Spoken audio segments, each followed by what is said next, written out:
Halo teman-teman, balik lagi di Airpedia bareng aku Rahma Siva dan Wendy.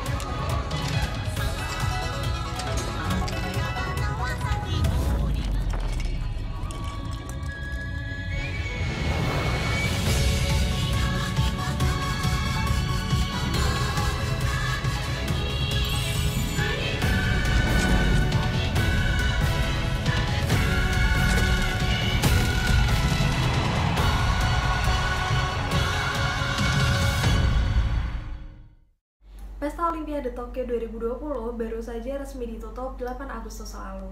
Perhelatan olahraga terbesar yang diikuti oleh 205 negara di seluruh penjuru dunia berhasil menarik perhatian seluruh lapisan masyarakat. Alih-alih bersifat apolitis, perhelatan Olimpiade ini secara implisit mengandung unsur politik. Olimpiade secara tidak langsung menjadi instrumen bagi negara-negara, khususnya tuan rumah, untuk mengonstruksi imaji positif yang berimplikasi pada relasinya dengan aktor eksternal. Pada video ini, setidaknya kita akan mendiskusikan 3 topik besar berkenaan dengan relasi antara Olimpiade Tokyo dan hubungan internasional. Pada bagian pertama, kita akan mendiskusikan implikasi Olimpiade Tokyo terhadap aspek politik, sosial, dan ekonomi. Pada bagian kedua, berkaitan dengan faktor apa saja yang menjadi pemantik Jepang untuk menerima tawaran sebagai tuan rumah dan tetap melaksanakannya di tengah pandemi. Dan terakhir, kita akan membahas isu yang belum diketahui oleh banyak orang, yakni mengenai kekerasan struktural pada perhelatan Olimpiade tersebut. Dalam video kali ini, kita akan mengundang beberapa teman-teman kita dari Departemen Ilmu Hubungan Internasional UGM untuk menyampaikan pandangan mereka. So, stay tune terus sampai akhir. Jangan lupa untuk like, comment, dan subscribe. Terpilih menjadi tuan rumah untuk menyelenggarakan pesta olahraga terbesar di dunia bukanlah sebuah perkara yang mudah. Dibutuhkan dana yang besar untuk dapat menunjang keberhasilan penyelenggaraan pesta olahraga tersebut. Dilansir dari The Wall Street Journal pada bulan Juli 2021, Pesta Olimpiade Tokyo 2020 merupakan pesta olimpiade termahal sepanjang sejarah. Pemerintah Jepang setidaknya menghabiskan 20 juta dolar untuk dapat menyukseskan penyelenggaraan olimpiade tersebut. Dalam pendanaan yang besar dan berada di tengah pandemi, sebenarnya apa saja sih faktor yang melatar belakangi Jepang menerima tawaran untuk menjadi tuan rumah dan tetap melaksanakan Olimpiade Tokyo 2020 di tengah pandemi? Untuk menemukan jawabannya, mari kita simak opini yang disampaikan oleh Sheila, seorang mahasiswi HIUGM IUP angkatan 2020. Guys, I'm Sheila from IR 2020 IUP class, and I think that as a sports fan myself, Japan is a bit 50-50 in their sports. There are several sports that they're really known for, which is recently badminton, and then there are sports where they're lacking. And so I feel like what drove Japan to accept the offer of becoming the host was not purely because of sports. Geographically, they're currently at dire straits with both neighboring countries, China and Korea. Because of that political tension between the three of them, Japan's offered to be the host makes it much more easier for them to show off themselves, to make sure that their soft power and influence and the greatness of Japan is shown to the whole world, which would bring in more attention and more positive views on Japan, which would make it more easier for them to partner up with other countries outside of Asia, and then also within Asia itself, try to mend or try to stick up to China and Korea. But other than that, they would be able to flaunt, in a sense, to use their technology to show the world that this is what Japan's capable of, and to make sure that their cultural assets and their cultural rituals are shown to the whole world as what they would say it's the pride of Japan. So I feel that Japan accepting the offer to become host was also because of technological aspects they wanted to show and highlight the world, and to instill more influence geopolitically or also in diplomatic senses. And economically, it could have been a very big success if it were not for the pandemic, because everyone would go to Japan and be able to boost their tourism. And then also due to their to be able to spread more awareness of Japan's athletes and what could have been one of the most festive sports events in the whole Japanese history. So yeah. To be honest, I couldn't agree more about the statement that Sheila point out, karena setuju banget bahwa pandemi COVID-19 ini belum dapat dipastikan kapan akan berakhir, dan oleh karenanya Olimpiade Tokyo sebagai salah satu perhelatan olahraga terbesar di dunia harus tetap dilakukan. Dengan Olimpiade, sebenarnya pemerintah Jepang juga memiliki medium untuk melancarkan praktik diplomasinya. Bahkan pemerintah Jepang dapat menunjukkan kapabilitasnya dalam penguasaan teknologi untuk menyukseskan perhelatan Olimpiade Tokyo 2020 di tengah pandemi COVID-19.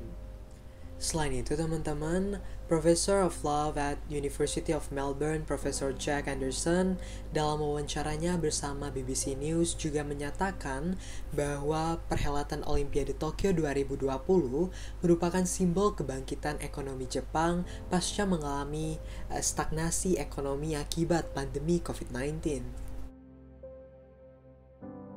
Nah, berkaitan dengan hal tersebut, kita juga pengen tahu nih apa saja sih implikasi perhelatan Olimpiade Tokyo 2020 terhadap pemerintahan Jepang, baik dalam aspek politik, ekonomi, dan sosial.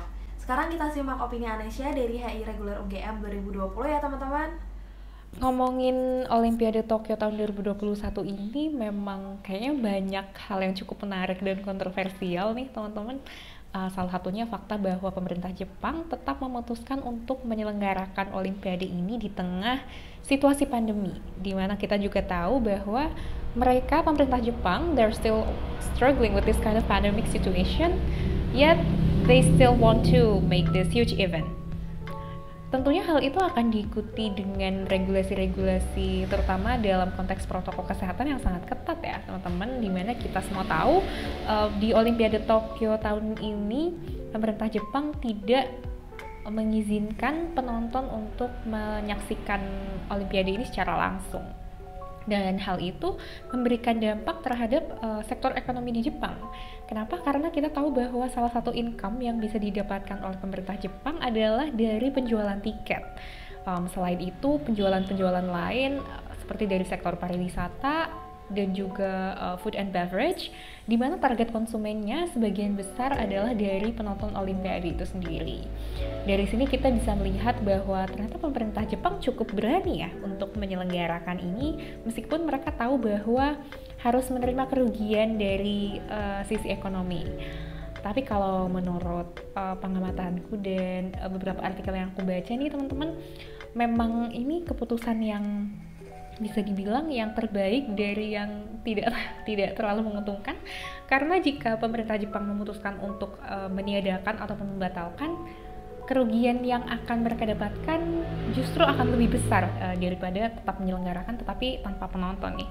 Dan selain dari sisi ekonomi, aku rasa dari sisi sosial politik, pengadaan Olimpiade Tokyo tahun ini tetap akan memberikan keuntungan terhadap pemerintah Jepang, di mana kita tahu bahwa perhelatan olahraga menjadi salah satu ajang negara-negara untuk unjuk diri, untuk menunjukkan eksistensi dan kebolehannya, di mana hal tersebut akan semakin membuat negara-negara saling berinteraksi, saling mengenal, dan seperti istilah yang kita tahu dari short diplomacy, olahraga ternyata bisa menjadi salah satu alat yang cukup efektif bagi negara-negara untuk saling berkooperasi melalui kompetisi-kompetisi ini. Oke, ternyata memang perhelatan Olimpiade Tokyo 2020 sangat berimplikasi pada perekonomian Jepang. Seperti yang telah disebutkan Anesya, Jepang memang mengalami kerugian ekonomi. Beberapa bulan terakhir sebelum pesta olahraga ini terselenggara, sebenarnya ekonomi Jepang mulai mengalami kebangkitan yang disebabkan oleh kembalinya aktivitas perekonomian Jepang. Tetapi kebangkitan ekonomi tersebut sebenarnya bukan dampak eksplisit dari pelaksanaan Olimpiade Tokyo. Jika saja Olimpiade Tokyo dapat menerima supporter atau penonton, tentu hal itu akan lebih membantu meningkatkan ekonomi Jepang. Namun realitanya, akibat pandemi COVID-19, kompetisi di Olimpiade Tokyo terpaksa bersifat tertutup, terlihat dari kursi-kursi kosong di sepanjang permainan. Meski dalam sektor ekonomi dinilai mengalami kerugian, pelaksanaan Olimpiade Tokyo 2020 tidak semerta-merta berimplikasi buruk pada semua sektor. Misalnya pada sektor sosial politik, di mana perhelatan olahraga ini yang disaksikan secara virtual di seluruh dunia, sekaligus memberikan akses bagi pemerintah Jepang untuk memperkenalkan budayanya. Teman-teman sadar gak sih sebenarnya terdapat isu-isu sosial yang cukup kontroversial yang terkandung di dalam perhelatan Olimpiade Tokyo 2020 ini. Salah satu contoh konkret yang dapat membuktikan pernyataan tersebut dapat dilihat dari aksi pemerintahan Jepang yang melakukan penggusuran secara paksa kepada penduduk tunawisma yang berada di sekitar lingkungan perhelatan Olimpiade Tokyo tersebut. Sebenarnya apabila kita selisik lebih lanjut, aksi yang dilakukan oleh pemerintahan Jepang ini termasuk dalam kekerasan struktural yang terjadi secara sistemik di dalam struktur kemasyarakatan. Kekerasan struktural? Apaan ya? Kok asing banget sih didengar di telinga? Nah teman-teman, sebenarnya kekerasan struktural itu merupakan salah satu jenis kekerasan yang dikonstruksi oleh Galtung yang kita kenal dengan istilah segitiga kekerasan. Secara sederhana, kekerasan struktural dapat dimaknai sebagai kekerasan yang tumbuh dan berkembang dalam sistem masyarakat. Akan tetapi, kita tidak dapat mengetahui secara pasti pelaku yang harus bertanggung jawab akibat kekerasan ini. Eksploitasi menjadi salah satu poin krusial yang terkandung di dalam kekerasan struktural, karena dengan adanya eksploitasi, hal ini yang pada akhirnya akan memicu isu ketimpangan, kemiskinan, marginalisasi, dan isu-isu sosial yang lainnya yang menjadi ciri khas dari kekerasan struktural tersebut. Lantas, mengapa penggusuran ini dapat dikategorisasikan sebagai kekerasan struktural? Mungkin pertanyaan tersebut yang hadir di benak teman-teman. Sebenarnya, penggusuran ini dapat dikategorisasikan sebagai kekerasan struktural dikarenakan individu-individu yang digusur merupakan korban dari sistem yang eksploitatif. Mereka, para tunawisma ini, dirugikan dari sistem tersebut sehingga untuk memenuhi kebutuhan dasarnya saja mereka sangat sulit. Oleh karenanya, hal inilah yang pada akhirnya melanggengkan ketimpangan bagi mereka. Kemudian muncul pertanyaan besar, apakah kekerasan struktural semacam ini dapat diberantas atau diminimalisasi sehingga untuk perhelatan Olimpiade di tahun-tahun berikutnya tidak akan terjadi lagi kekerasan yang merugikan kelompok minoritas. Apabila kita berbicara mengenai kekerasan struktural, memang isu ini cukup problematis ya teman-teman, mengacu pada World System Theory yang dikonstruksi oleh Immanuel Wallerstein. Negara dapat kita lihat setidaknya melalui 3 lensa besar. Yang pertama, negara pusat, yang kedua, negara semi-periperi, dan yang terakhir, negara periperi. Tidak berhenti di sana, di setiap kategorisasi negara akan terbagi lagi menjadi 2 kelompok besar, yaitu kelompok pusat dan kelompok periperi. Kelompok pusat dapat kita identifikasikan sebagai kelompok yang terdiri atas individu-individu yang memiliki kapabilitas ekonomi mapan, dalam artian mereka berada di kelas atas. Akan tetapi sebaliknya, ketika kita mengidentifikasikan kelompok periperi, kelompok ini terdiri atas individu-individu yang berada di kelas bawah. Begitu pula dengan Jepang teman-teman. Jadi di negara Jepang juga terdiri atas 2 kelompok besar, yaitu kelompok pusat dan kelompok periperi. Bagi para tunawisma yang mengalami penggusuran oleh pemerintahan Jepang, dapat kita identifikasikan sebagai kelompok periperi. Melalui penjelasan tersebut, maka dapat kita simpulkan bahwa isu mengenai ketimpangan sebenarnya terjadi di seluruh dunia. Tidak hanya terjadi di negara Global South seperti Afrika, akan tetapi isu ini juga terjadi loh di negara seperti Jepang. Kembali dalam konteks Olimpiade Tokyo 2020, sebenarnya permasalahan yang kami temukan dapat dilihat melalui regulasi pemerintahan Jepang yang tidak inklusif, dalam artian mereka tidak memperhatikan kelompok-kelompok yang termarginalisasi. Seharusnya pemerintahan Jepang tidak hanya melakukan penggusuran kepada para tunawisma tersebut, karena hal ini akan memicu permasalahan baru seperti hadirnya sentimen negatif terhadap perhelatan Olimpiade Tokyo 2020. Pemerintah langkah baiknya dapat menyediakan fasilitas tempat tinggal yang memadai bagi mereka yang tidak memiliki privilege tersebut, sehingga isu mengenai kekerasan struktural ini dapat diminimalisasi. Nah, ternyata relasi antara Olimpiade dan hubungan internasional dapat dikaji melalui berbagai aspek lainnya loh. Beberapa teman-teman kita juga memberikan perspektif yang berbeda terkait pelaksanaan Olimpiade Tokyo 2020 ini. Maka dari itu, yuk simak opini Sheila HI 2020 dan Naila dari HI 2021.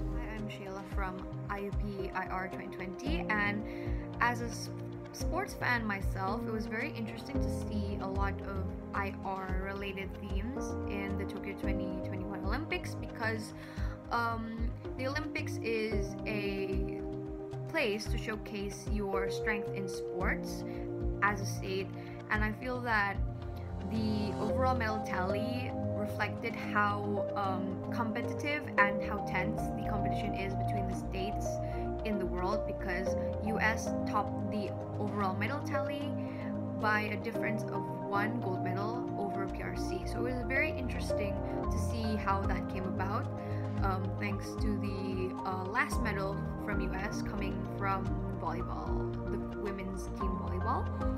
And also, it was very interesting to see how ROC, or the Russian Olympic Committee, managed to overcome the fact that they couldn't use their national anthem, national flag, and country name to compete, and they also had to be free of doping. So I feel that it was very interesting to see them overcome that. Japan, as the host, managed to maximize their opportunity by adding sports such as karate and skateboarding into the sports, so that they could maximize their chances of winning a medal, and it was proven so, because karate, skateboarding, and judo, and I think surfing managed to give them a lot of medals. It was very interesting to see how Korea reacted to that, because Korea and Japan, and then PRC, they're currently going through a very tense geopolitical showdown, and I feel that even though that's the case, Korean athletes managed to be able to showcase the epitome of Olympic spirit and sportsmanship and mannerism, and I feel that it was very touching to see that.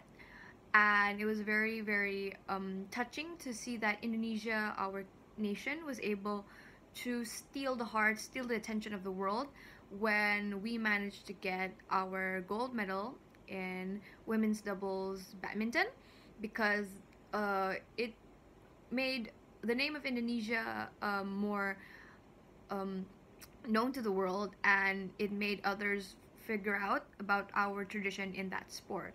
So I'm very looking forward to seeing how all the nations fare off in Beijing 2022, Hangzhou 2022, and then also Paris. Hai teman-teman, Olimpiade Tokyo 2020 yang berakhir pada 8 Agustus 2021 lalu tak hanya menyisakan euforia atas kemenangan yang diraih oleh berbagai negara. Akan tetapi, ajang kompetisi olahraga yang diikuti oleh 205 negara ini juga sangat menarik untuk dibahas dari berbagai perspektif, salah satunya adalah hubungan internasional. Tapi emangnya apa aja sih yang bisa kita sorotin dari Olimpiade Tokyo 2020 ini? Gini nih teman-teman, menurut Nelson Mandela, ajang kompetisi olahraga seperti ini merupakan cara komunikasi yang paling efektif di antara negara-negara dalam dunia modern. Ungkapan tersebut serupa dengan bagaimana European Union menginisiasikan olahraga sebagai suatu bentuk diplomasi dalam grassroots for diplomacy, yang mana diplomasi ini ditujukan sebagai bentuk diplomasi budaya dan diplomasi publik. Nah, kalau realitanya nih teman-teman, pasti teman-teman IRpedia udah akrab banget dong sama perspektif realisme. Tapi hubungannya sama Olimpiade Tokyo 2020 apa sih?